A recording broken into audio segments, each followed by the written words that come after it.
So, చాలామంది సియాటికాకి, varicose వెయిన్స్‌కి difference తెలియక బాధపడుతుంటారు. ఇది సియాటికా అని అనుకుంటారు. లేకపోతే ఇది కాదు.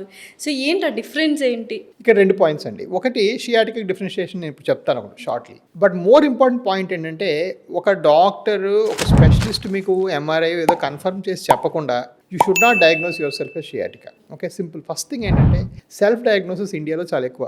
ఏ గూగుల్ అయితే మనం పేషెంట్స్ రీచ్ అవ్వడం వాడుకుంటున్నామో ఆ గూగుల్‌కి ఉన్న సైడ్ ఎఫెక్ట్ ఏంటంటే ఎవరికి వాళ్ళు చూసేసుకొని నాకు ఈ జబ్బు అని చెప్పేసుకుంటున్నారు.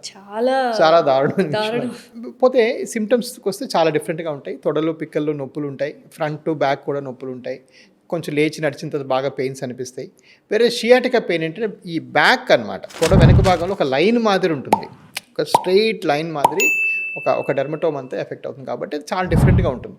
So yes, sciatica is very different. But more importantly మీకు లెగ్లో ఎటువంటి సిమ్టమ్స్ ఉన్నా కూడా మీరు ఒక వాస్కులర్ డాక్టర్ని సంప్రదించి అసలు ఏంటి ప్రాబ్లము, ఎలా ఉంటుంది, స్కానింగ్ చేయించుకొని మొత్తం కన్ఫర్మ్ చేసుకోవడం అవసరం.